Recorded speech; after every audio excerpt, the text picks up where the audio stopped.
her sene mevsimlik tarım işçisi olarak göç ediyor. Soruyorlar. Emin olun.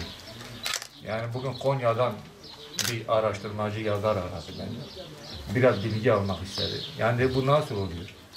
Yani bu kadar verimli arazisi olan bir şehir niye bu kadar göç veriyor? Niye bu kadar her sene, mesela bizim Konya'mızda zaten bu kaza da Konya'da olmuştur. Bu elim kaza. Yani nasıl oluyor diyorlar.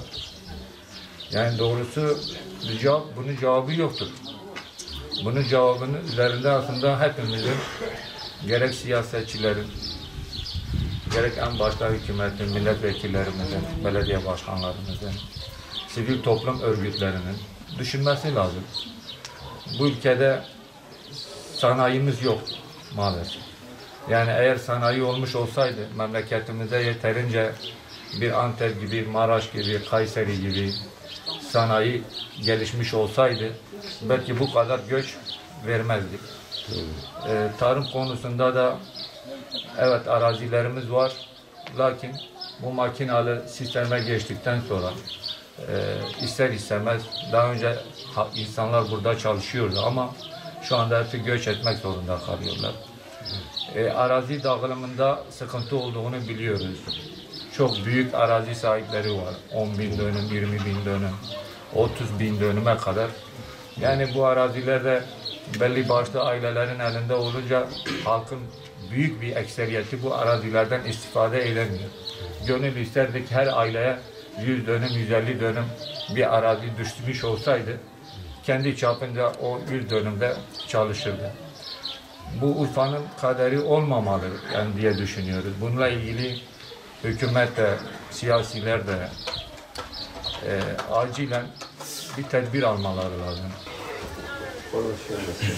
مرحبا بسم الله الرحمن الرحيم إن لله ما أخذ وله ما أعطى وكل شيء عنده بأجل مسمى كل نفس ذائقة الموت ثم إلينا ترجعون إلى روح سيدنا محمد صلى الله تعالى عليه وسلم وإلى أرواح جميع إخوانه من الأنبياء والمرسلين وإلى أرواح المؤمنين والمؤمنات كافة وإلى أرواحهم خاصة الفاتحة.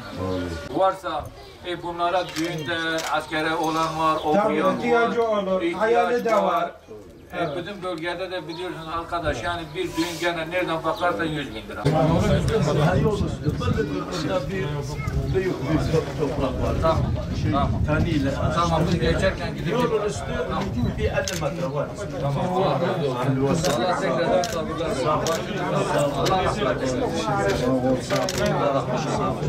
Allah rahmet eylesin. Allah rahmet eylesin. Sizin şahsınızda tüm köylülerimiz başı sağ olsun.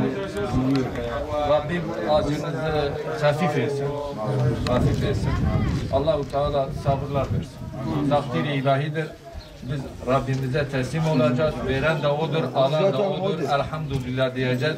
Teslimiyet göstereceğiz. İnşallah Allah-u Teala bu sabrınızın mükafatını da size verecektir. İnşallah.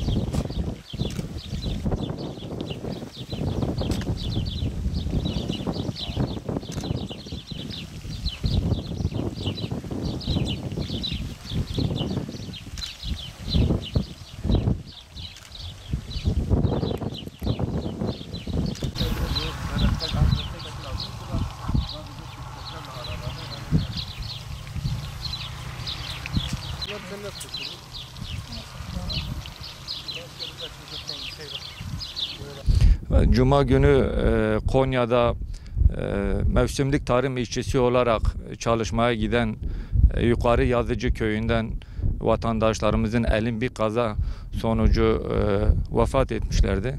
Bu vesileyle bize de parti olarak genel başkanımızı temsilen, partimizi temsilen taziyelerimizi ve tezkiyelerimizi iletmek üzere taziye sahiplerini, köylerini ziyaret ettik. Elim bir kaza, bir aileden 7 insan hayatını kaybetti. Maalesef ailenin acısı çok büyüktü gördüğümüz kadarıyla. Büyük olmaması da mümkün değil. Tabii bu acı en başta Şanlıurfa'mızı derinden üzdüğü gibi tüm Türkiye halklarını üzmüştür. Bu Urfa'nın kaderi olmamalıdır. Biz her yıl mevsimlik tarım işçisi dışarıya çalışmaya giden kardeşlerimizin her yıl mutlaka trafik kazası sonucu birçok vatandaşımız hayatını kaybetmektedir.